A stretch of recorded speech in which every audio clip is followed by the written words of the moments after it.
Hi there, in the previous video I gave you a result in order to work out the acute angle between two planes. So let me quickly go through this result.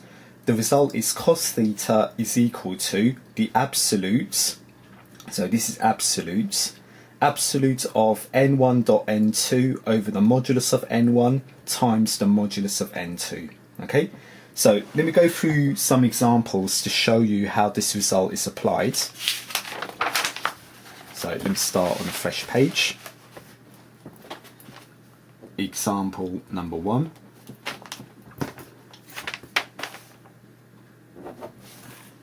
So the question being, let's find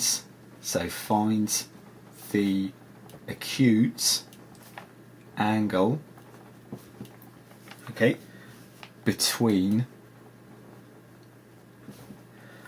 each of the following planes. Okay, so in this case, let's call this part A.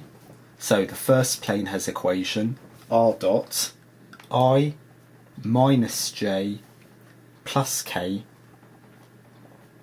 and that is equal to 7.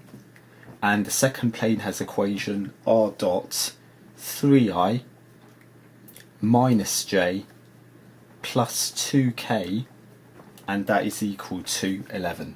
Okay, so the question being, we need to work out the acute angle between these two planes. Okay, so let me go back just to remind ourselves. To work out the acute angle, the formula is cos theta, that is the absolute of n1 dot n2 over the modulus of n1 times modulus of n2. Okay, so let me break down the method in the form of steps. So for me, step number 1 is work out the scalar product. Okay, so remember, the formula only depends on the normal vectors n1 and n2. So let me call the normal vectors n1 and n2, and let me calculate n1 dot n2.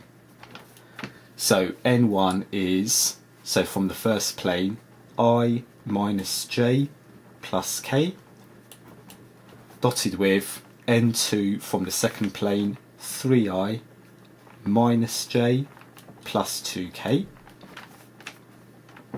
Okay, so remember, when working out the scalar product, all we do is multiply the coefficients of I, j and k and add. So if I multiply the I coefficients, 1 times 3, then we add, multiplying the j coefficients, minus 1 times minus 1, add again, multiplying the k coefficients, plus 1 times plus 2. Okay, so simplifying further will give us 1 times 3 is 3, minus 1 times minus 1 plus 1, 1 times 2, 2, so n1 dot n2, when you simplify further, should be 6. Okay, so for me that's step number 1, working out the scalar product. Now what else do we need? So if you go back to the formula, we need the modulus of n1 and the modulus of n2. So let's call that step 2. So firstly, modulus of n1. So modulus is a square root calculation. So it follows the same idea as Pythagoras. So looking at n1 is the square root of coefficient of I, which is 1, don't forget to square, plus coefficient of j in n1, which is minus 1, and square, plus coefficient of k in n1, which is 1, and we square. Okay, so further to that, 1 squared is 1, minus 1 squared 1, 1 squared 1, so I'm going to leave it as square root of 3. So that is the modulus of n1. Okay, Now, if we repeat the method for n2, so let's work out the modulus of n2. So it's the square root of, looking at n2, coefficient of I is 3, so 3 squared, plus coefficient of j minus 1, so minus 1 squared, plus coefficient of k is 2, 2 squared. So further to that, modulus of n2, 3 squared is 9, minus 1 squared plus 1, 2 squared 4. So I'm going to leave this as square root of 14. Okay? So we worked out the modulus of n1 and the modulus of n2. So that is what's required also for the formula.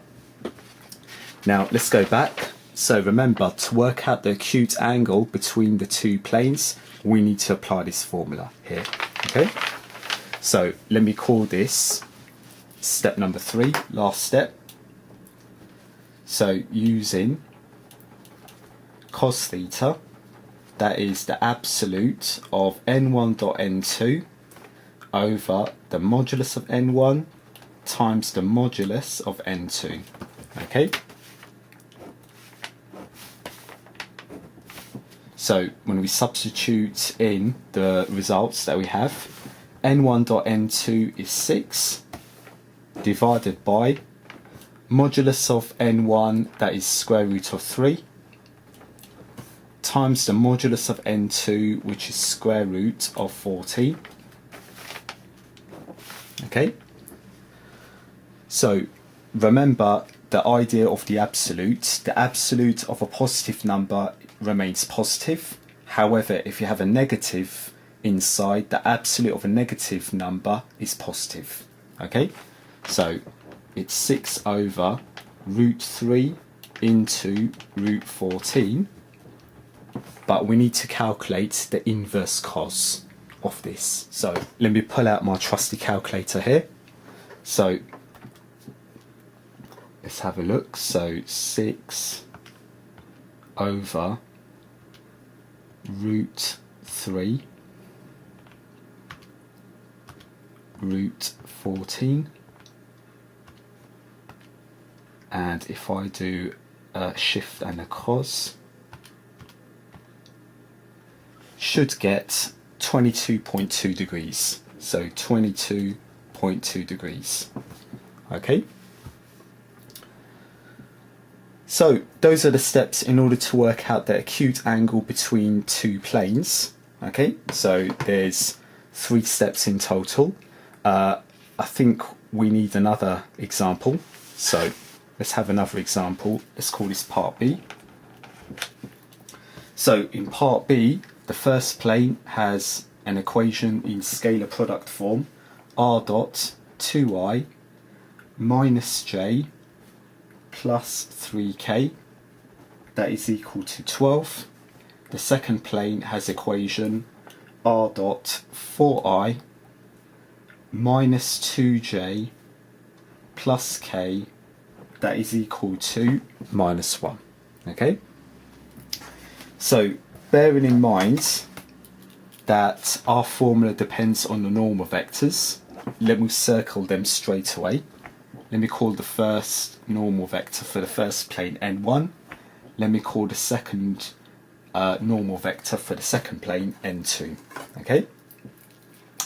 So let's begin the method. Step number 1, let's go back to the previous example. Let's work out the scalar product. So over here, let's work out n1 dot n2.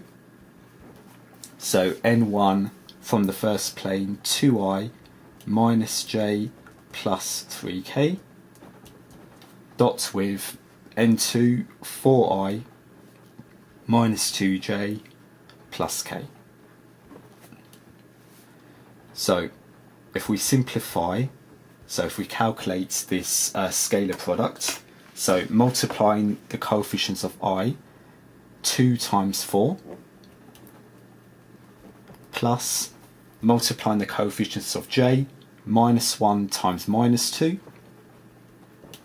plus, multiplying the components or the coefficients of k, 3 times 1.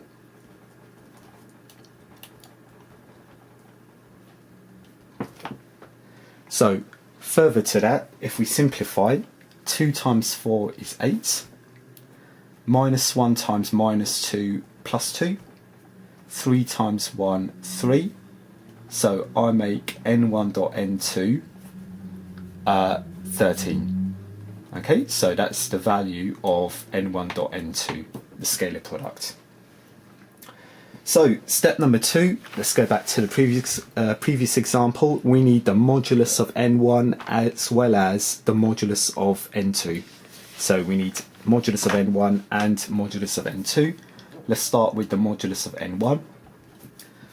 So looking at n1 from the first plane, it's a square root of, coefficient of I is 2, so 2 squared, plus coefficient of j in n1 is minus 1, and don't forget to square.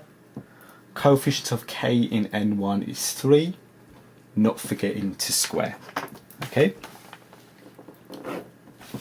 So, modulus of n1 will be square root of 2 squared being 4, minus 1 squared plus 1, 3 squared 9. So if we simplify further, I'm going to leave it as root 14. So that is the modulus of n1. Okay. Now let's do the same with n2. So let's work out the modulus of n2. So it's a square root of.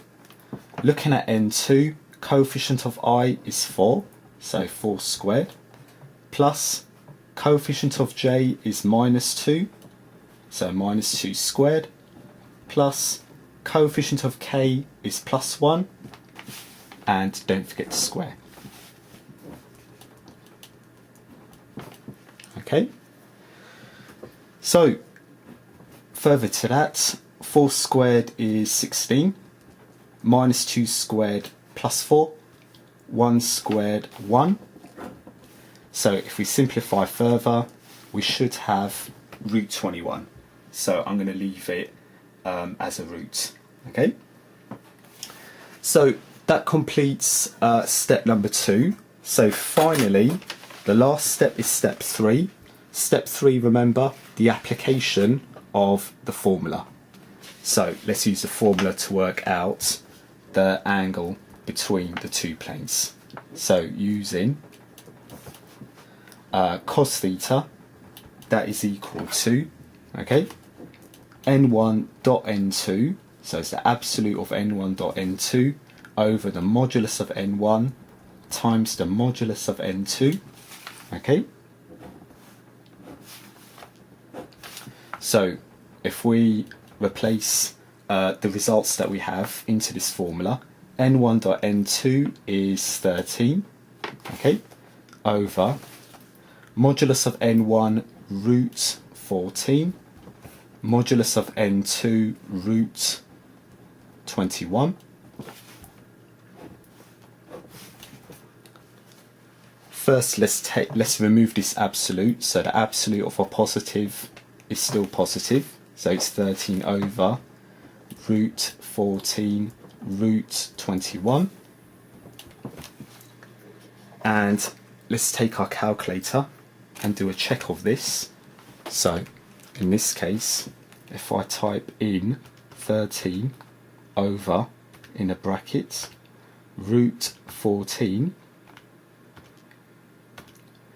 and root 21,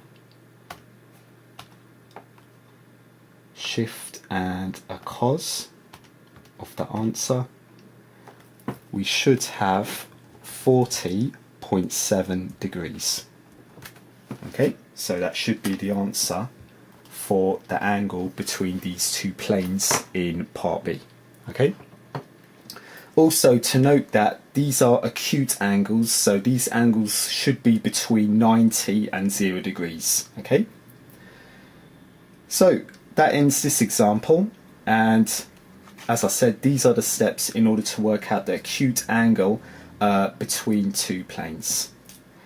That also ends this video, so I hope you found this video helpful. Do related practice questions, and I hope to see you in the next video. Thank you.